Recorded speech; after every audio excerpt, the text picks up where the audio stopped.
L'hédonisme, du grec ancien hédoné, plaisir, est une doctrine philosophique selon laquelle la recherche du plaisir et l'évitement de la souffrance constituent le but de l'existence humaine.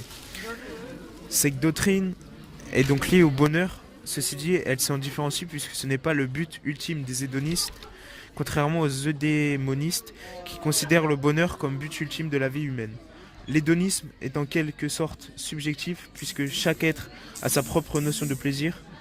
Certains le trouvent dans des biens physiques, d'autres dans des biens immatériels, plus spirituels. Trois doctrines sont étroitement liées à l'hédonisme: l'épicurisme, l'utilitarisme et le cyrénicisme.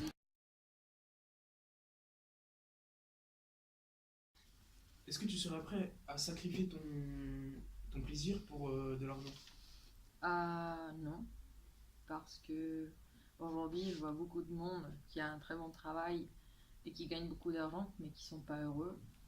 Et je suis pas d'accord avec ça, parce que on vient au monde avec rien, on part avec rien, et l'argent c'est à la fin quelque chose juste nécessaire, mais pas quelque chose qu'il faut avoir tout le temps non plus. Dans quelle activité penses-tu trouver la notion de l'hédonisme?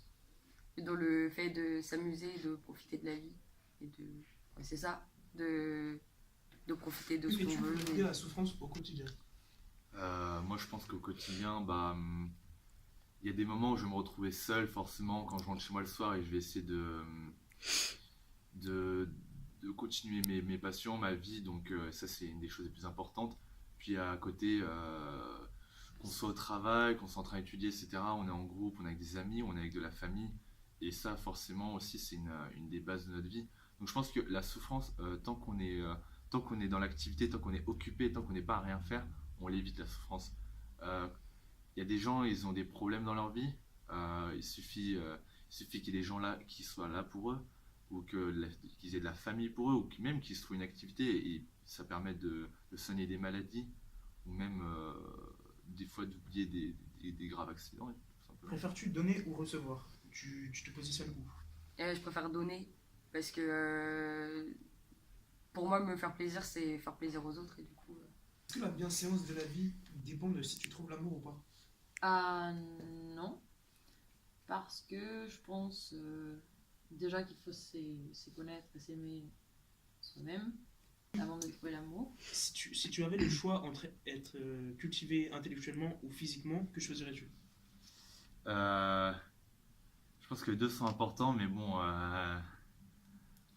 on aura beau attirer une fille en étant cultivé physiquement, si par derrière il n'y a rien, ça va être compliqué de tenir sur la longueur. Donc peut-être cultiver Ton culturellement. ami s'en Ouais. fout de la même personne, il faut faire un choix. Réponse A, tu favorises ton plaisir au détriment de cette amitié. Ou réponse B, tu conserves l'amitié et tu laisses tomber. Conserver l'amitié, parce que l'amitié ça dure plus longtemps que des histoires de passage en général. Au lit, mets-tu d'abord ta satisfaction personnelle ou celle de ta partenaire?